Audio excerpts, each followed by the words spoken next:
Good afternoon.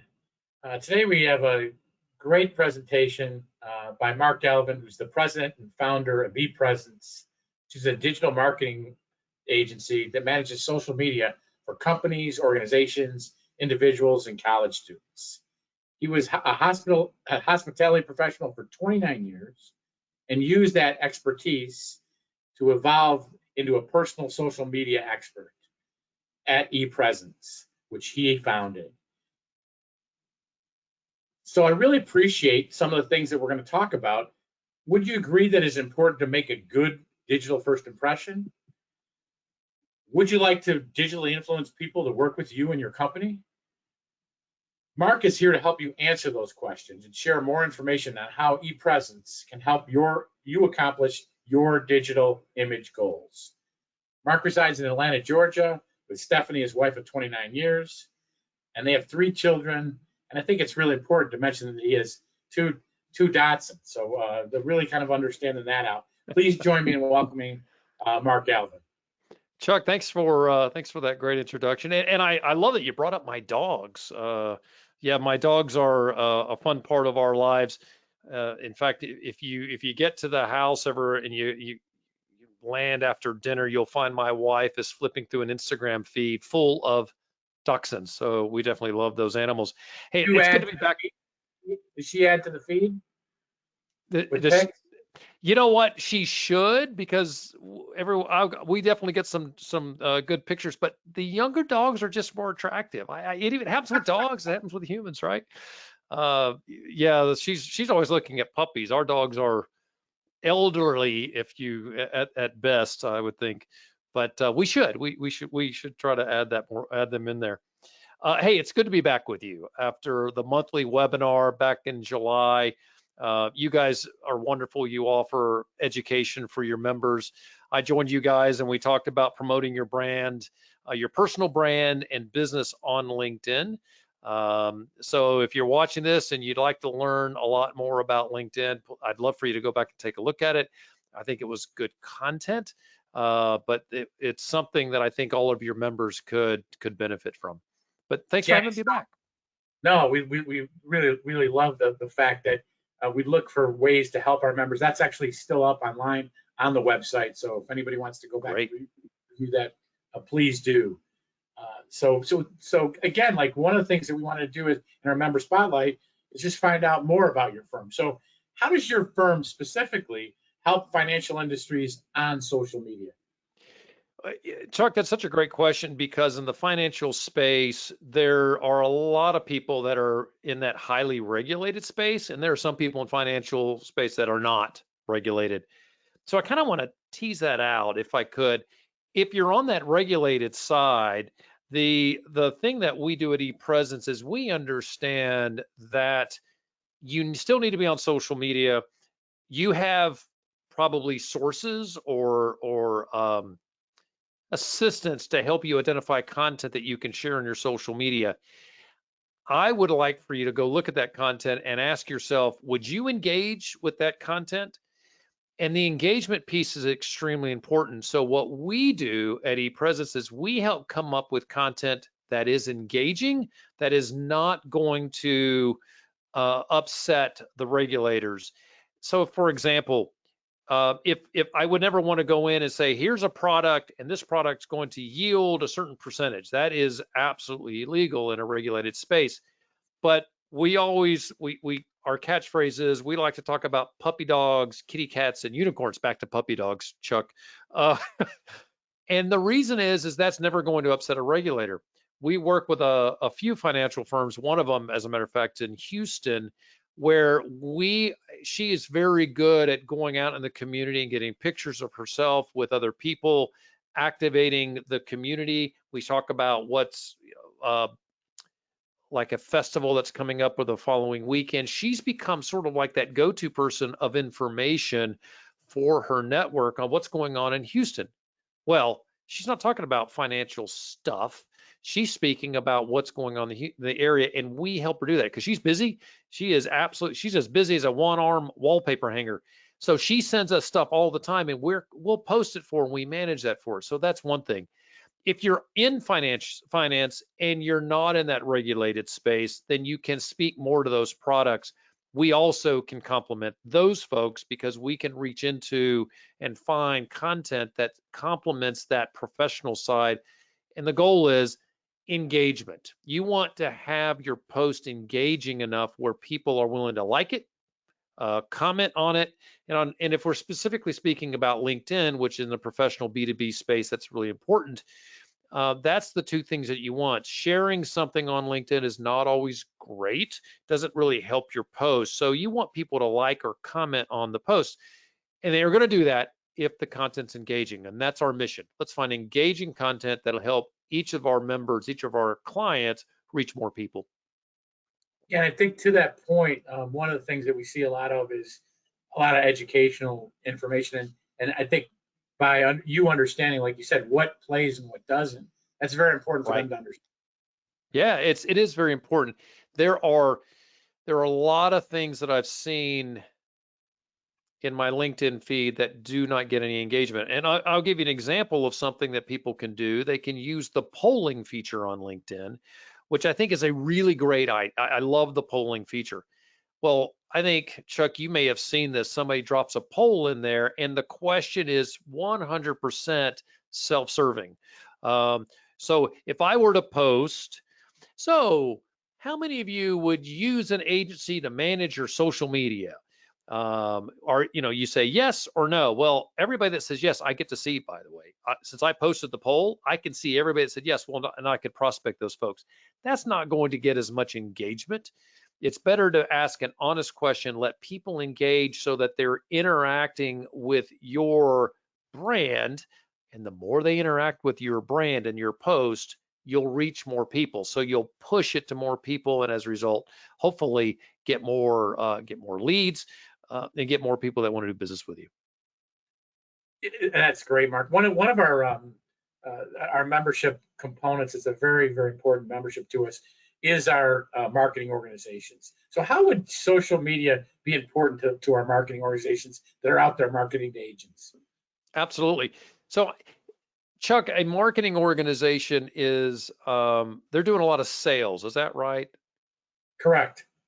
So anybody that's in that sales space knows that first impressions are important. And 65, and this is a data point that came out before the pandemic hit. 65% of people said that your online first impression is as important as your in-person first impression. If that's the case, and I'll guarantee you, if it was 65% before the pandemic, it's grown. There's probably 3/4 of people at least are going to believe that. It is extremely important that you manage your online presence and realize that that's going to be LinkedIn. And we talk a lot about a LinkedIn and ePresence, or on these conversations, we manage all social media. I want to make sure we mention that. We manage every single social media platform out there, but we go to where the target audience makes sense for that client. And I think that all of your folks will be targeted on LinkedIn. So LinkedIn's becoming a business database. Think about that. A business database. If I want to find a particular person, if I want to see if I want to do business with someone, if I'm going to meet them for coffee, I'm going to LinkedIn first to see that person. Your LinkedIn profile is now kind of like landscaping.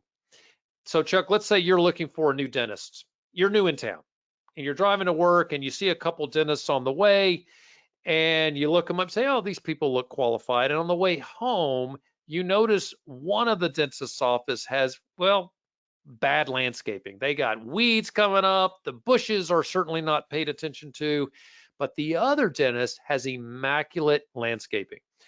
You decide you're going to go to the dentist that has good landscaping, and you walk in first time, say, hey, you taking patients? Yes. They ask you as they're filling out their little form.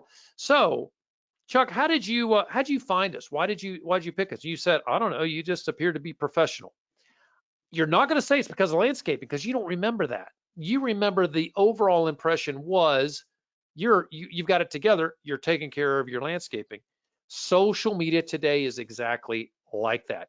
If I land on your LinkedIn profile and it is not built in a way that's impressive, and I'm comparing you to someone else and they do have a good LinkedIn profile, I'm probably going to choose them. You're never going to know it. You're never going to know that that lead was lost because of your LinkedIn profile. But 75, I'm going to make that assumption, right? 75% of people believe that your online first impression is as important. So you can guarantee these people are pulling up your LinkedIn profile to see if they can find it, first of all. And if they can't find it, do you have your security settings set in a way where people can't find you? Change your profile so that people can find you on LinkedIn. And when they get there, what do they see? These are all extremely important things to keep in mind, that you've got to make sure you're managing that first impression on LinkedIn. It's really interesting. And as a marketing organization, they work with individual agents. So I think from their perspective, trying to help their individual agents, from a standpoint of getting in front of people, utilizing their services, marketing makes a ton of sense. But to that point, Good.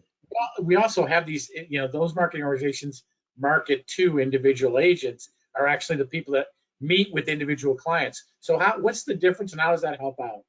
How can you help out?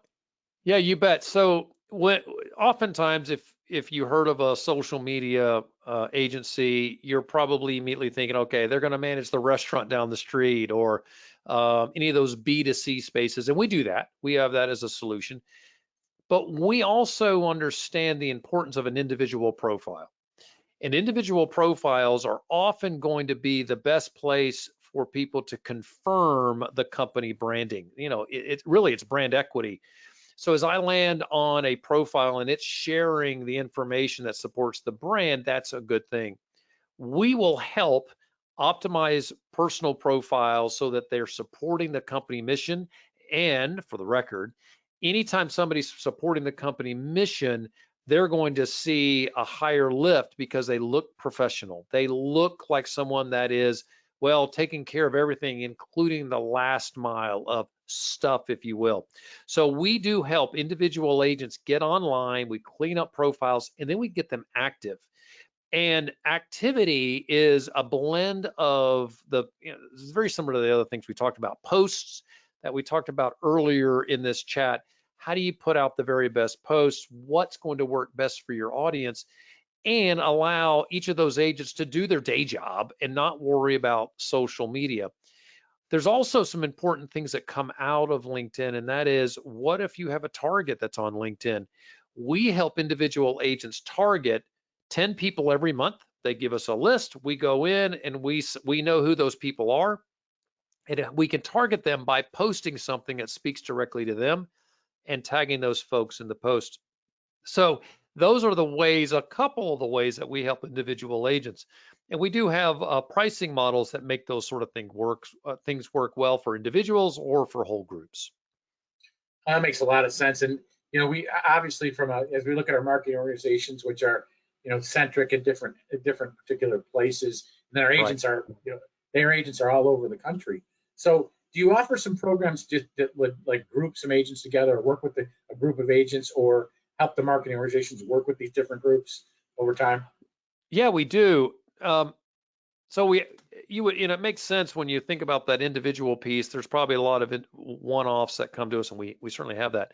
But we work with whole teams, and we have a pricing structure that allows us to find out what is it that works best for this team, what is the solution they need, and we are able to blend those posts across multiple people. So I'll give you an example.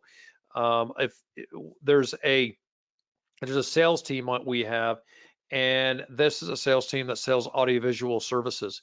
We'll take the content we find and we'll divide it and spread it out among all of those people so that they're all getting the similar content, but it's posting at different times.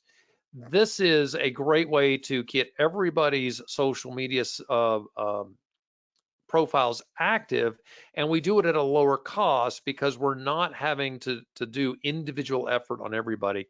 So an individual typically comes to us in the range of somewhere between $180 up to $398, depending on how much work they want done, how much unique content.